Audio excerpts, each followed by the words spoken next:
Hello, good morning and welcome all my dear student of FYBC class. In this lecture, we are going to see the relation between three elastic moduli, that is relation between Y, that is Young modulus, K, that is bulk modulus, and eta, that is modulus of rigidity. For this purpose, we are going to consider a cube of isotropic and homogeneous material. Okay? In order to obtain the relation between Y, K and eta, we are going to consider a cube of homogeneous isotropic material having each side of unit length. Okay? The isotropic material has same elastic properties in all directions. Remember that the isotropic material has same elastic properties in all directions. The area of the face of the cube is unity.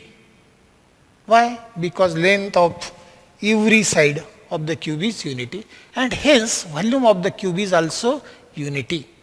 Let me sort.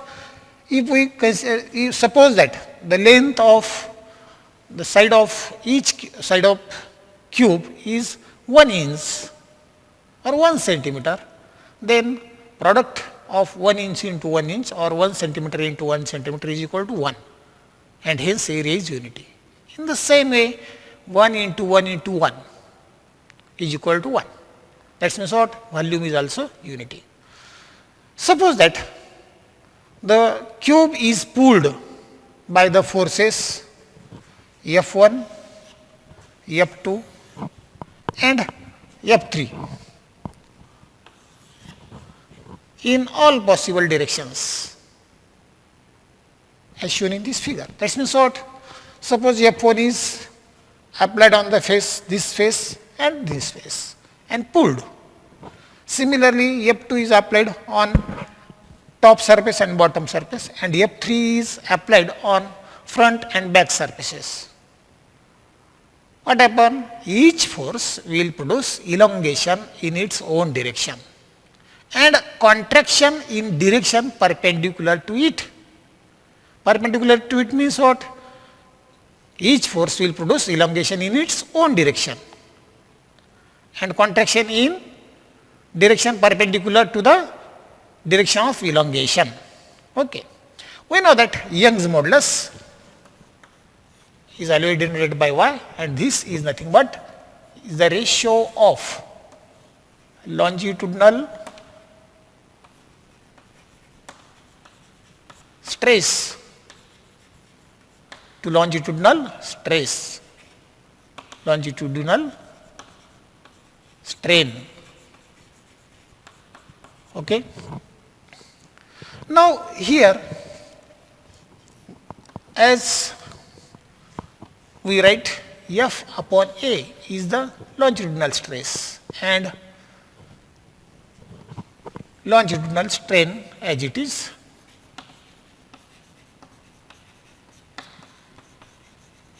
But when the side length is unity, then area, that is A, is equal to L square is also unity. Therefore, we can write Y is equal to F upon 1 upon longitudinal strain, or simply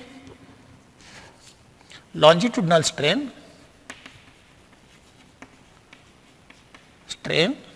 is equal to Y upon F, F upon Y.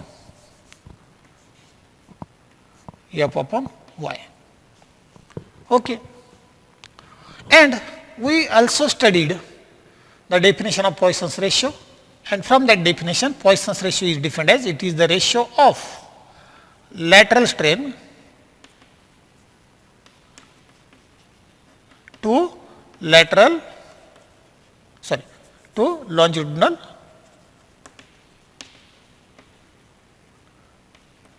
strain. Okay. And from this we can write lateral strain or lateral compressional strain is equal to sigma, this term lateral strain or lateral compressional strain is equal to sigma into longitudinal strain. But longitudinal strain is equal to what? F upon y. Therefore, we can write sigma F upon y. Suppose this is equation 1. Okay. In this way, we obtain the lateral compression strain. Now, if F1, see here, is equal to F2, sorry, F2 is equal to F3 is equal to 0. That means what? The forces on top and bottom surface and front and back surface is 0. The forces on top and bottom as well as back and front surfaces are 0. And the force F1 acting along x direction. Then what happens? It produces a longitudinal extension strain along x-axis and longitudinal extension strain along x-axis and compression or contraction or compression strain, that is sigma F1 upon y is produces along y-axis as well as along z-axis. Okay, I am again going to repeat. When F2 and F3 forces are 0, that means the forces acting on top and bottom surface, front and back surface of the cube, these forces are 0 and only F1 is acting along the x direction. Then what happens? Elongation produced along the x direction, elongation, that is this F1 upon y, and contraction, that means compression strain, that is sigma F1 upon y produces along y-axis as well as z-axis. Okay. Why it is so? Lateral strain are equals since the material is isotropic. Okay. Similarly, if F1 is equal to F3 or F1 is equal to F2 is equal to 0. F1 is equal to F2. That means forces acts along x-axis and forces acts along y-axis are 0. The force F3 produces a longitudinal extension strain. Longitudinal extension strain, that is F3 upon y. Here F1 upon y. F3 upon y along z-axis only, and lateral compression strain, that is sigma F3 upon y produces along x and y axis. Lateral strain are equal since material are isotropic again. The elongation and contraction produced by different forces acting simultaneously in different directions produces strains, and these strains are tabulated in a special table. See here, the quantity of contraction and elongation can be tabulated like this.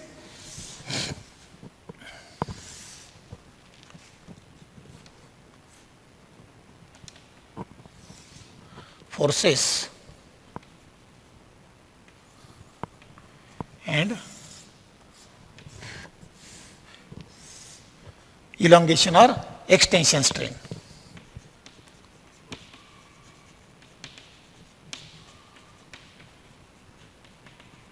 Elongation and extension strain.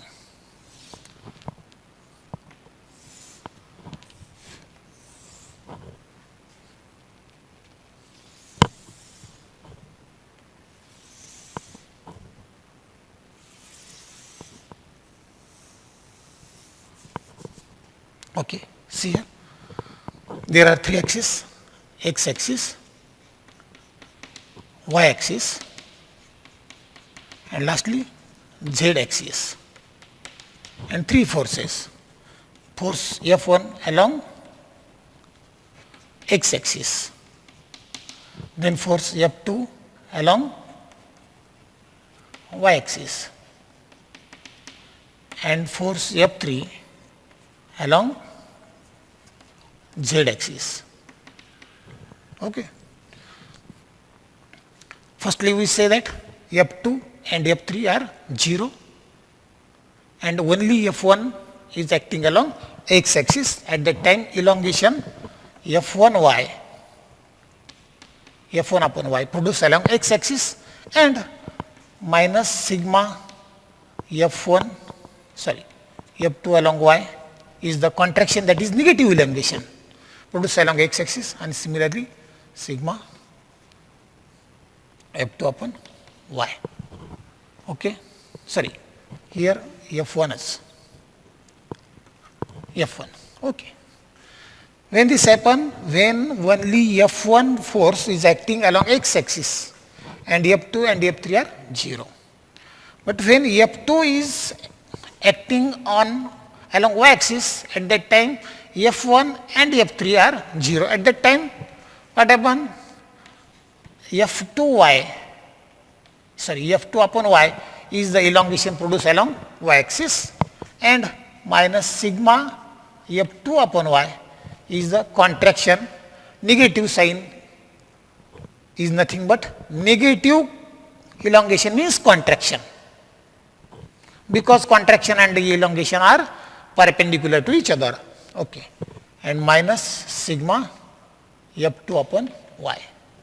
Okay. When F3 is acted along z axis, that is along this axis only, and F1 and F2 are 0, at that time F3 upon y is the elongation produced along z axis, and minus sigma F3 upon y is the contraction, that is negative elongation along x axis, and minus sigma F3 upon y is the contraction, that is negative elongation, elongation along x axis. In this way, we tabulate the contraction and elongation produced by different forces simultaneously. Okay. Now, from this table, the total extension along x axis, that means this, we can calculate total elongation along x axis, and this is nothing but F1 upon y minus sigma F2 upon y, and minus sigma F2 upon y. Okay, you got it? Okay. Now, if the forces are equal, because the cube is made up of homogeneous and isotropic material, that is when F1 is equal to F2 is equal to F3 is equal to F, then we can write F upon y minus sigma F upon y minus sigma F upon y. This is nothing but F upon y minus 2 sigma F upon y. Okay. Now, take F upon y common. We have F upon y in bracket 1 minus 2 sigma. Okay. Suppose this is equation 2. This is equation 2. These equations are very important, hence I just write here F upon y in bracket 1 minus 2 sigma into this is equation 2. Okay. We know that in previous lecture we study the relation between longitudinal strain and volume strain. What is that relation? Volume strain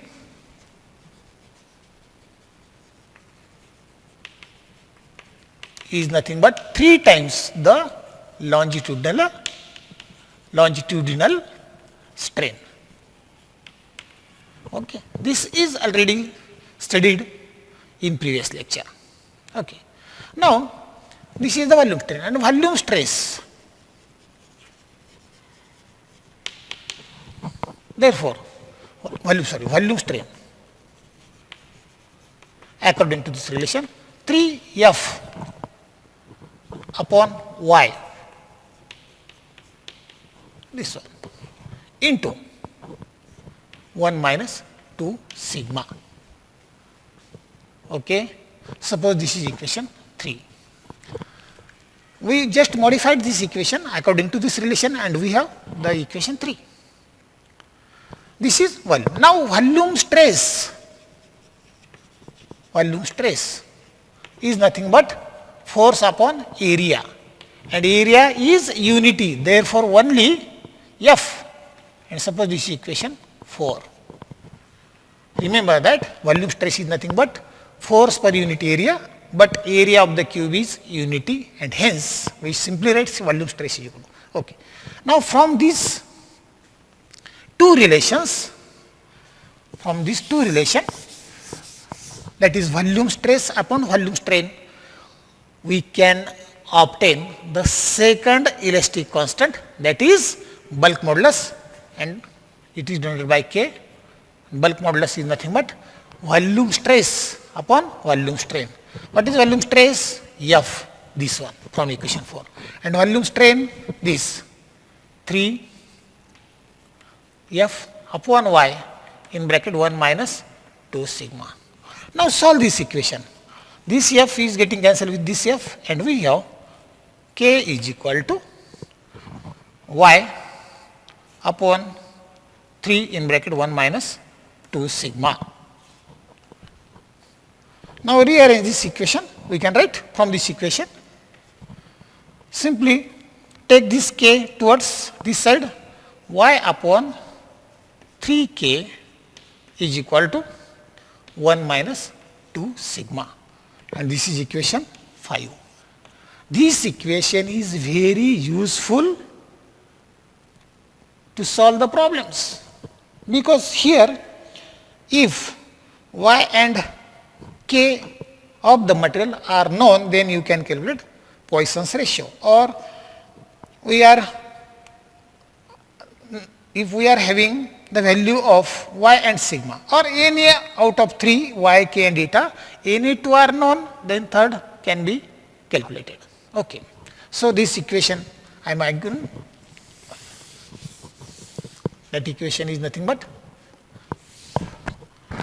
Y upon 3K is equal to 1 minus 2 sigma.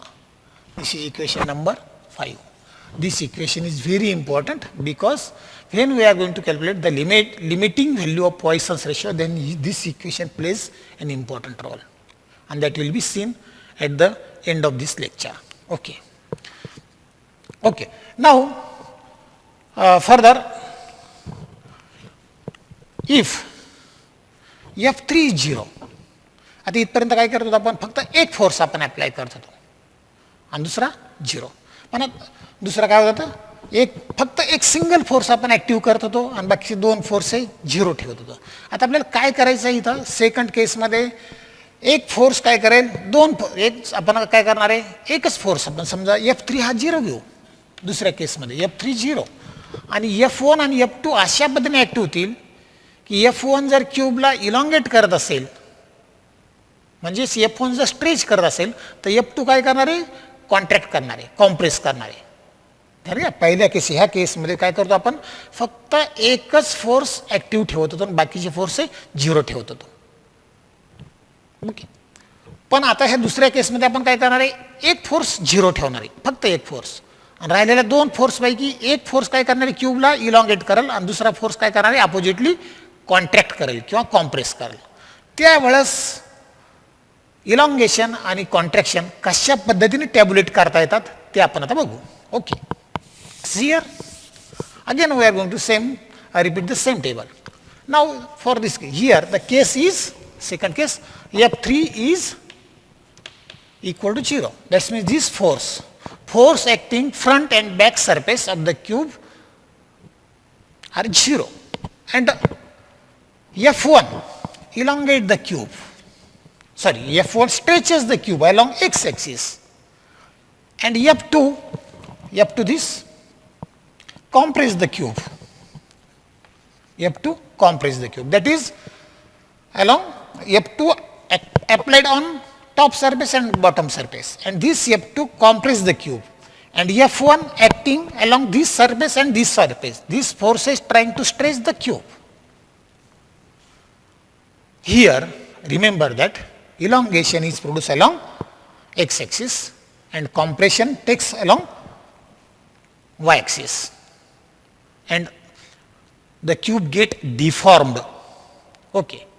The elongation and contraction produced by the forces acting in different directions can be tabulated by the same way, and here again we are going to write when F3 is 0, that means here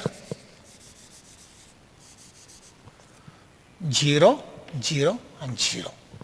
But here what happens when F1 is F1 stretches the cube along x-axis, this is the elongation strain. Okay. And this represent what?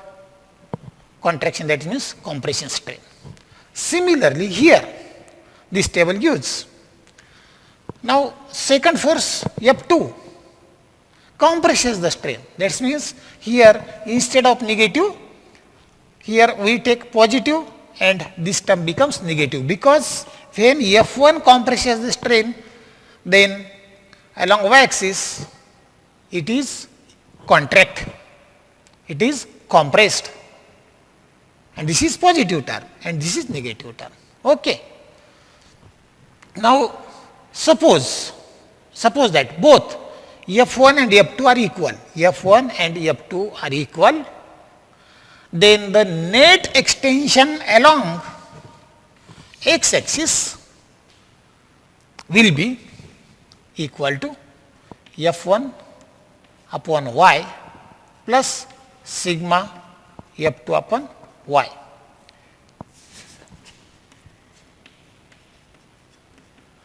Okay. And third one is 0. Okay. Therefore, when F1 is equal to F2 is equal to F, that is the forces F1 and F2. F1 stretches the cube and F1 compresses the cube, but both the forces are having equal magnitude. At that time we can say that F1 is equal to F2 is equal to F, and therefore we have F upon y plus sigma F upon y. Again this equation implies take F upon y as a common, F upon y in bracket 1 plus sigma. Okay. या equation मध्ये काय केलं आपण, फक्त F upon y common काढले, bracket मध्ये राहील 1 plus sigma. Okay. Similarly, the total strain along y-axis is equal to minus here F2 upon y minus sigma F1 upon y. Again here, if F1 and F2 are equal, this equation also gives F upon y minus F upon y in bracket 1 plus sigma. See here, both the quantities are similar, but here this represent negative. That is, negative elongation means contraction. Okay. In this way we obtain the table for for elongation and contraction for different forces acting simultaneously. Thus, the cube experiences from both the tables, previous one, this table, the cube experiences extension and contraction of equal magnitude. Remember, keep this sentence in your mind. The cube experiences extension and contraction of equal magnitude, and these are equivalent to shear, which is equal to their sum. Okay. Therefore, the shearing strain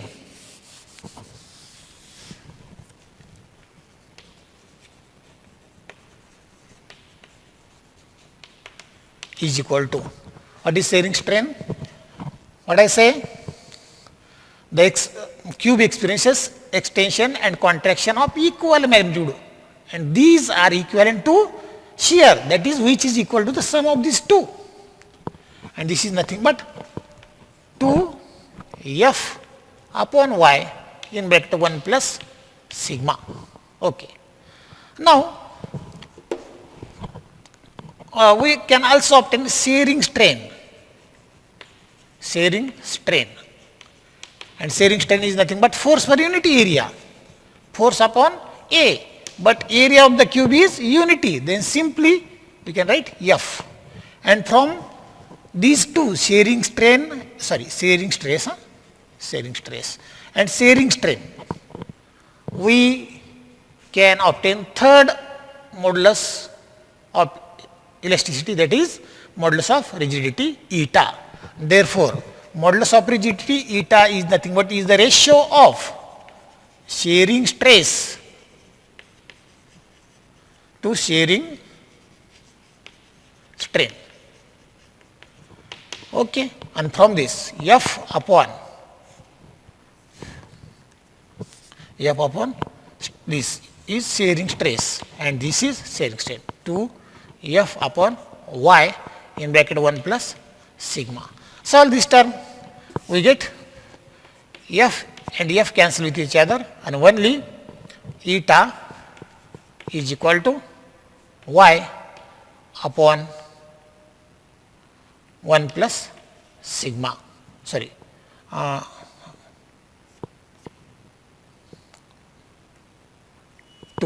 Okay, these two. Now, when we rearrange this, we can, from this equation, we have y upon 2 eta. Bring this eta to this side, and we have only 1 plus sigma.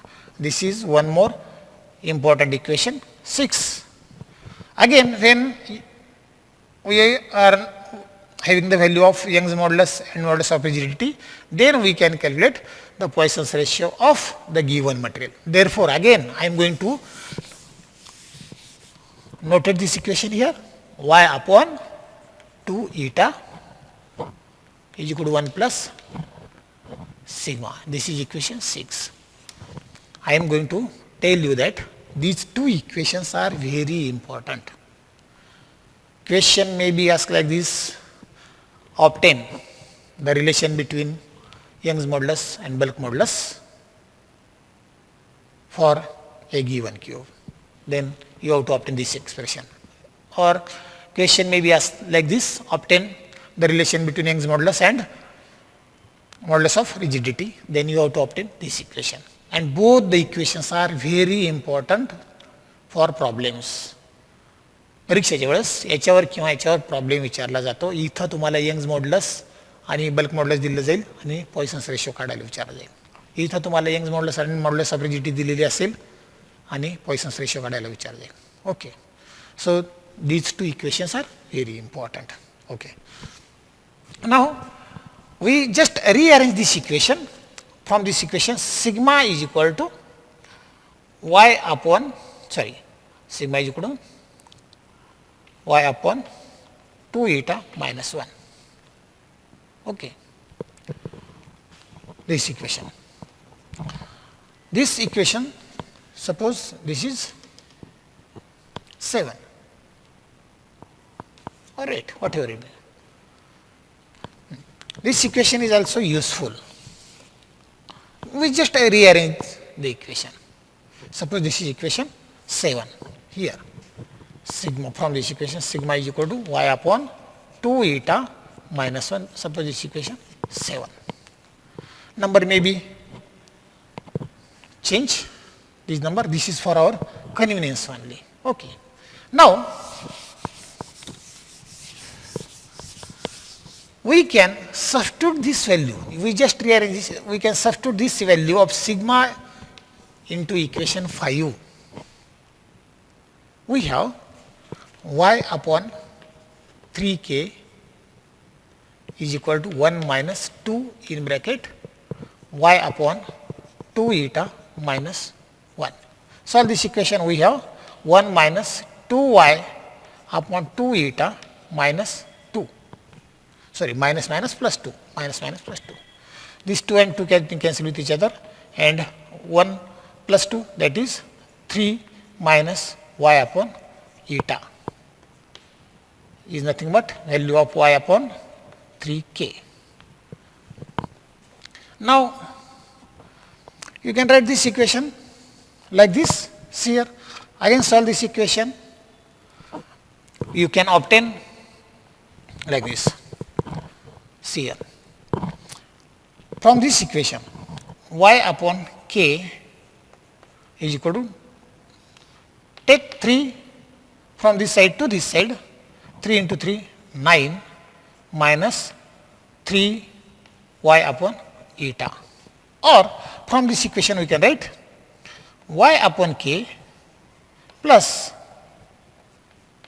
3 y upon eta is equal to 9. We just bring this term from this side to this side. From this equation, take y as a common, then y in bracket 1 upon k plus 3 upon eta is equal to 9, or 1 upon k plus 3 upon eta is equal to, take this y to this side, 9 upon y, and this is the important relation. This relation gives the relation between Young's modulus, bulk modulus and modulus of rigidity. Thus, 3 elastic constants are not independent on each other. If 2 of them are known, then third can be calculated. Okay. We are going to see the limiting values of Poisson's ratio, or we are going to obtain the limiting value of Poisson's ratio. For this purpose, again we are going to remember these two equations in order to obtain the limiting value of Poisson's ratio. From this equation, that is equation number 5, we have, that is y upon 3k is equal to 1 minus 2 sigma. From this equation, we can say that both Young's modulus, that is y, and bulk modulus, that is k, both are positive quantity. If these two quantities are positive quantities, then we can write 1 minus 2 sigma is greater than 0, or 1 is greater than 2 sigma. Or from this we can simply write sigma is less than 1/2. Thus, the value of Poisson's ratio is always less than 1/2. Value of sigma is always less than 1/2 or 0.5. This is the first limiting value. From this value we can say that value of Poisson's ratio is always less than 1/2 or 0.5. Now from this equation, we can say that 1 upon 2 eta is equal to 1 plus sigma. In this equation also, both the quantities, that is Young's modulus and modulus of rigidity, both the quantities are positive quantities. And if both the quantities are positive quantities, then we can say that 1 plus sigma is greater than 0. Okay? Or simply sigma is greater than minus 1. This is another value. Sigma is greater than minus 1. This is another limiting value. Okay. Here from these two we can say that the value of Poisson's ratio is always less than 1/2 or 0.5 and is always greater than minus 1. But in actual practice, the negative value of sigma, that is Poisson's ratio, is not possible, because it means that on being extended, a body should elongate laterally, which is practically not feasible. Means what? Suppose this is a body, and when we apply the force along the length of this body, then can this body elongate laterally? That is, can this body elongate perpendicularly to the direction of force? No. So, the negative value of sigma is not possible. Okay. Also, sigma can never be equal to 1/2. Sigma is never be equal to 1/2. As in this case, the body should be perfectly incompressible, and which is also in general not possible, because in this nature no any body is perfectly incompressible, and hence value of sigma is never equal to 1/2. And normally the value of sigma is in between 0.2 to 0.4. This is the practical observations. Okay. In this way, we studied the relation between three Young's modulus, Y, K and eta, that is Young's modulus, bulk modulus and modulus of rigidity, and the limiting value of Poisson's ratio. In next lecture, we will see, or we will study the applications, few applications of elasticity and some problems. Till then, we shall stop here. Have a good day.